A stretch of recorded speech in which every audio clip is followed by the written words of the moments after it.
गोवर्धन नाथ जी भगवान और मदन मोहन जी राजस्थान में पहुंच गए।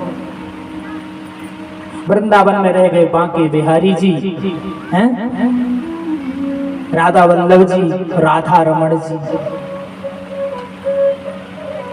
राधा दामोदर जी। वृंदावन में इतने ठाकुर बचे। अच्छा ये सोचो कि आप लोग ठाकुर जी के दर्शन करने जाते हो, कौन कौन जाता है? कहीं भी मंदिर में कहीं भी जाते हो, ठाकुर जी के दर्शन करते हो तो दर्शन काहे के करते हो आप लोग? काहे के करते हो बताओ? कोई जाता है आहा ठाकुर जी ने कितने सुंदर वस्त्र धारण करे हैं तो वस्त्रों के ही दर्शन करता है। कोई आहा ठाकुर जी ने कितना सुंदर मुकुट धारण किया है, ये देखते हो कि नहीं? ठाकुर जी की कितनी सुंदर पोशाक है, कितना सुंदर मुख है, लेकिन ये सब ये ठाकुर जी की जो है माया है, माया। अगर ठाकुर जी के दर्शन करना है तो कभी भी आप ठाकुर जी के ना तो मुख को देखिएगा, ना कभी वस्त्रों को देखिएगा, ना स्वरूप को देखिएगा। अगर दर्शन करना है तो ठाकुर जी के श्री चरणों के दर्शन करिएगा। जो भी व्यक्ति ठाकुर जी के श्री चरणों का दर्शन करता है, समझ लो उसके संपूर्ण पाप नष्ट हो जाते हैं। उसी ने ठाकुर जी के दर्शन किए हैं। हाँ, तो उस राजस्थान में एक काले खां नामक व्यक्ति था, नाम था काले खां। हिंदू नहीं था, मुस्लिम वर्ग था, मुस्लिम था। और काले खां मदन मोहन जी महाराज मंदिर के यहाँ पर नौकरी करता था, साफ सफाई की। वहां पर साफ सफाई की नौकरी करता था। तो उसके समाज वालों ने, उसकी जाति वालों ने, उसके घर वालों ने खूब उसे रोका कि तुम खुदा को छोड़ करके वो दूसरे के खुदा को मान रहे हो, हैं? गलत बात है तुम्हारी ये। अरे काले खां छोड़ दो। लेकिन काले खां जब वहां पर पैसा लेकर के नौकरी करता था, पैसा मतलब पैसा मिलता था उसको, तो क्या होता था, जब भी ठाकुर जी की जो है मंगला आरती होती थी, तो मंगला आरती के समय पे क्या होता था कि वो सबसे नीचे की सीढ़ी से ही ठाकुर जी के विग्रह का दर्शन किया करता था। अच्छा पहले तो पैसे के लिए करता था तो कोई दिक्कत नहीं थी उसके लिए, पैसा लिया काम किया चला जाता था। लेकिन धीरे धीरे ठाकुर जी से उसका लगाव होने लगा। अखियां तुमसे जब से लड़ी फिर संसार के ना भय। हाँ, संसार के फिर नहीं हो सकते जिससे भगवान की अखियां लड़ जाती। और वह काले खां जो है नित्य प्रति उनकी सूरत को निहारता था, देखता था, देखते देखते उसके भाव में डूब जाता था। भगवान के दर्शन करो तो भाव जब तक शरीर कंपायमान ना हो, शरीर में एक बिजली सी ना कौंधे, जब तक आंखों से नेत्रों से अश्रु ना गिरे, तब तक मत जानना कि ठाकुर जी के आपको दर्शन होते। जब तक ठाकुर जी के दर्शन के समय आपके नेत्रों से नेत्र से जल की धारा ना बह जाए, तब तक आपने ठाकुर जी के दर्शन नहीं किए। भाव जब तक भाव नहीं जागृत हुए, वो नित्य प्रति काले खां क्या करता था, भाव में विभोर हो जाता था, देखता रहता था, देखता रहता था, देखता रहता था। हुआ यूं, कई वर्ष बीत गए। अब उसे ऐसा लगने लगा कि ऐसा ना हो कि लोग हमें यहाँ से भगा दें, तो उसने पैसा लेना बंद कर दिया मंदिर से। बोले मुझे पैसा नहीं चाहिए, मुझे तो बस गोपाल जी के जो है दर्शन चाहिए, बस मैं इनको यूं देखता रहूं। तो वो काले खां को बहुत दिन हो गए थे सेवा करते हुए,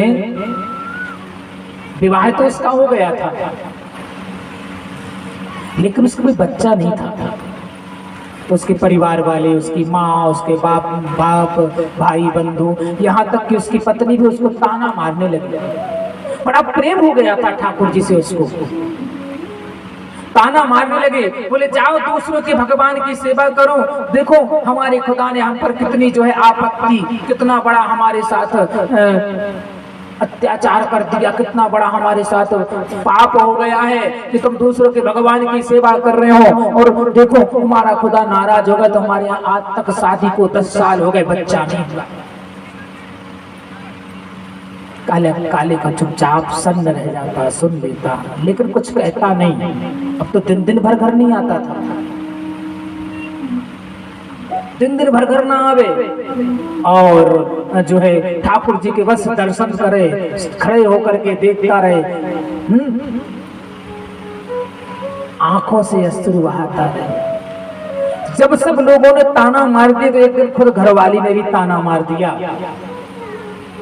क्या ताना मारा कि अगर तुम इतने बड़े भक्त हो गए हो, इतने बड़े आशिक हो गए हो उनके, तो एक बार ये भी दिखा दे दो अगर सच्चे के भगवान हैं कि तुम्हारे घर में एक बेटा हो जाए।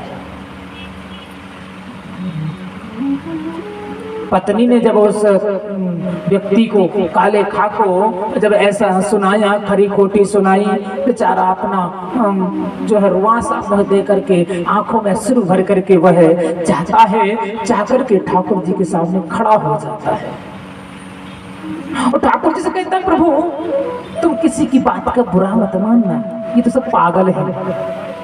हाँ हे ठाकुर जी, आप किसी की भी बात का बुरा मत मानना, लेकिन एक बात सुनो, आप मेरे लिए नहीं, मेरी इच्छा नहीं है कि मुझे संतान हो जाए, मेरी इच्छा ये नहीं है कि मैं बाप बन जाऊं, लेकिन आपको अपनी लाज बचाने के लिए एक बार चमत्कार तो करना पड़ेगा।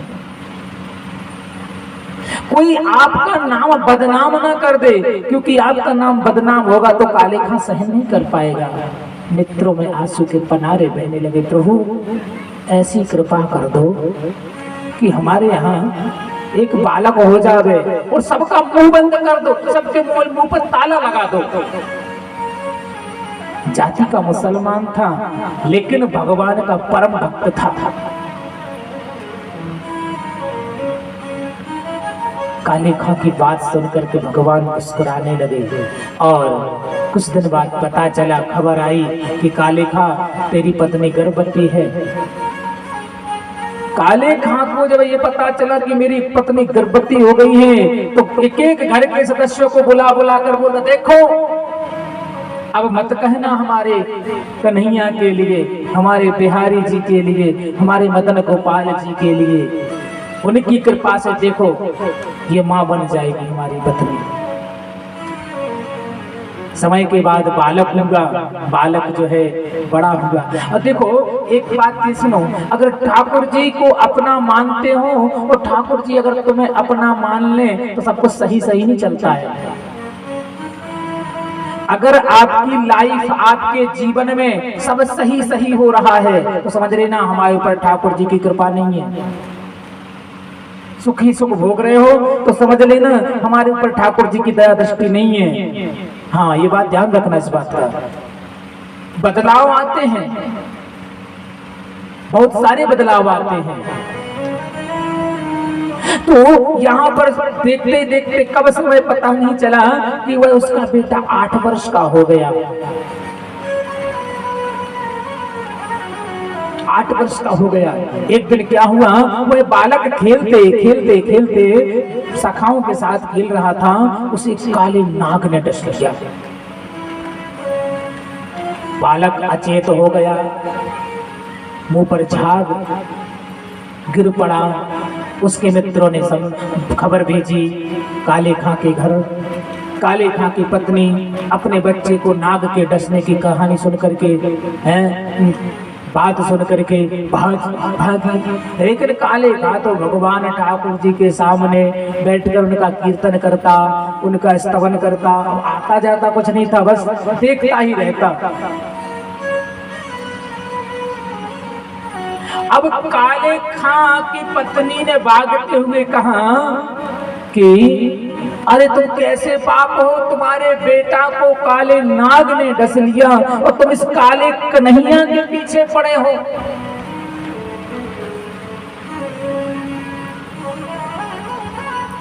कैसे बाप हो।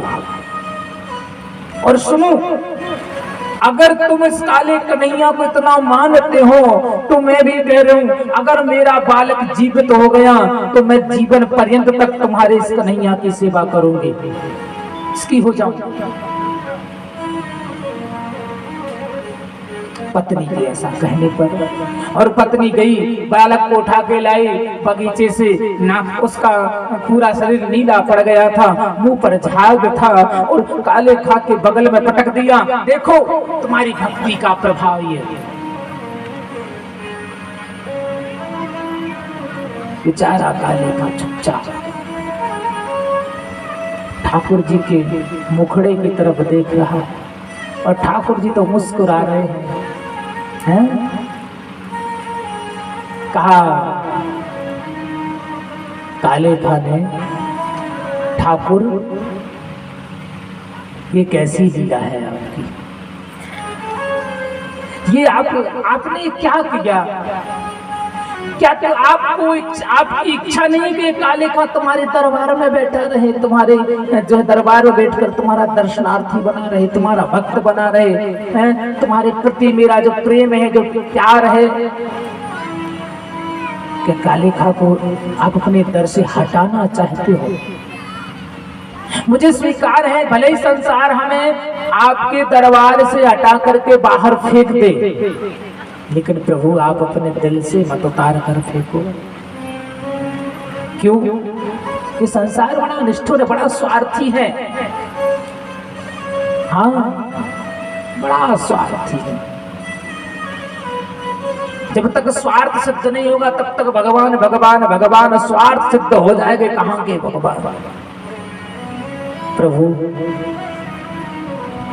ये बालक जो है, मैं इसके जीवित होने की कोई कामना नहीं कर रहा हूं, लेकिन जिससे प्रेम कर लिया, वह प्रेमी का नाम जप लिया, आप हमारे प्रेमी हो, मैं आपका दास हूं और आपके नाम की बदनामी हो कि मुझे स्वीकार नहीं है। इससे अच्छा तो मैं मर ही जाऊं, मैं मर जाऊं, अभी मर जाऊंगा।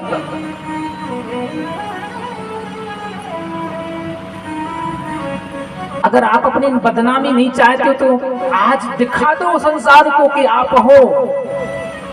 और ये बता दो मैं, ये कोई त्रेता की कहानी नहीं है, द्वापर सतयुग की कहानी नहीं है, ये इसी कलयुग की कहानी है। ये कलयुग की कथा है, ज्यादा वर्ष भी नहीं हुए। उस बालक की तरफ देख करके हमें जितना प्रेम अपने पुत्र से नहीं है, ठाकुर जितना प्रेम आपसे है। अब आपको अपने बदनामी करवाना हो तो करवाइए। काले खारो कर कहे सुनो द्वारिका नाथ,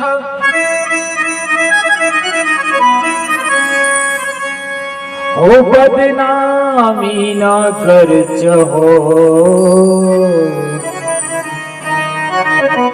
करियो मोह सना।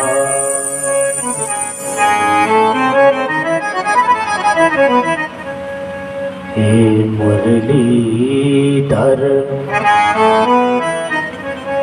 छलिया मोहन, हम तुमको ही दिल दे बैठे, हम तुम्हारे लिए अपना दिल दे बैठे, है ना? अब आपको जैसा करना है करो। रोने लगा बेचारा।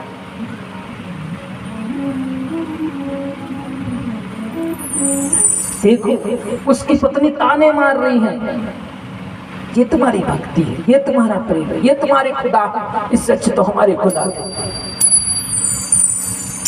वो चुपचाप नेत्र बंद करके आंसू बहा रहा है। आंसू बहाते हुए ठाकुर जी से कहा, हे बिहारी जी स्वीकार करो, स्वीकार करो। ठाकुर जी कब भक्तों की जो है प्रार्थना ठुकराते हैं, और ठाकुर जी ने लीला तुरंत की कि उसका जब काले खां तो नेत्र बंद करके अश्रु गिरा रहा है, बालक तुरंत उठकर खड़ा हो गया, उठकर खड़ा होकर के अपने बाप की उंगली पकड़ने लगा। बोले अब्बा जान, अरे क्या हुआ, क्यों रो रहे हो? जब अपने बालक की आवाज सुनी, लड़खड़ा गया, आंखें खोलकर देखा तो बच्चा जीवित है। उसकी पत्नी भी दंग रह गई। उसने वचन दिया था ना कि अगर मेरा बालक आज जीवित हो जाएगा, मेरा लाला, तो मैं भी तुम्हारे खुदा की दासी हो जाऊंगी। तो उसने धड़ाम से धरती पर लौट करके ठाकुर जी को प्रणाम किया। बोले सरकार, हम आपकी लीला जान गए। अपने बच्चे को गोद में लेकर बोला बेटा क्या हुआ था, तू कैसा, ये कैसे, तू सब बताओ मुझे, कैसे जीवित हो गया? बोले बाबा पता है क्या हुआ? बोले एक प्यारा सा सलोना सा एक बालक आया था, हमारी उम्र का लड़का आया था। बोले कितना, कैसा था? बोले सुंदर, तो पीले वस्त्र धारण किए था। अच्छा, उसका शरीर कैसा? बोले बिल्कुल कोमल श्यामलंग। अच्छा, और तो ठीक है, उसकी नैन तो इतने प्यारे कटाक्ष थे जिनको देखकर कोई भी पागल हो जाए। और वो बार बार हमसे कह रहे आओ दोस्त चलो खेलें, आओ चलो खेलें। मैं कह रहा हूं मैं नहीं, मुझे नींद आ रही, मैं तो जा रहा हूं। और उस बालक ने मुझे, उस लड़के ने उठाकर मुझे खड़ा कर दिया।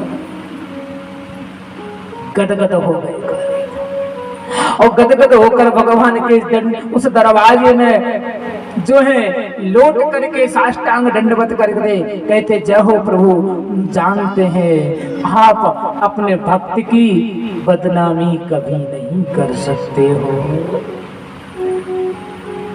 बोल वृंदावन बिहारी लाल की। कथा सुनाई भक्तमाल के अंतर्गत काली। मतलब ये उसे मोह माया से कोई मतलब नहीं था, मतलब किससे था? ठाकुर जी से। जब जिसका मतलब ठाकुर जी से हो जाता है तो उसे फिर किसी भी वस्तु की जरूरत नहीं पड़ती है। पड़ती है क्या? नहीं पड़ती। और फिर अब देखो, एक महायान में दो तलवार रह नहीं सकती है कि मोह भी रहे, माया भी रहे और माधव भी रहे। एक कोई रहेगा। कहने का तात्पर्य तो मात्सर्य जो हमारे अंदर है, इस मात्सर्य को हमें मिटाना पड़ेगा। ये मात्सर्य केवल मिटता है हरि भजन से, हरि संकीर्तन से, हरि दर्शन से। हाँ, और भगवान के दर्शन करो, भगवान का संकीर्तन करो, भगवान को जो है मनाओ, भगवान की लीलाओं का गुणानुवाद करो, इसी में कल्याण है। और भगवान के भक्त ऐसे ऐसे हो, इसकी कथा अगर कहने को बैठ जाए तो वर्षों बीत जाएंगे। किसी ने कहा है वो तुझे देख के दिल भरता ही नहीं। अच्छा, ठाकुर जी को देखकर किसी का जी भरता है क्या? क्यों यजमान, भरता है? कभी नहीं भरता है। तुझे देख के दिल भरता ही नहीं। अब जाऊं कहाँ में सावरिया, अब जाऊं कहाँ में सावरिया, अब जाऊं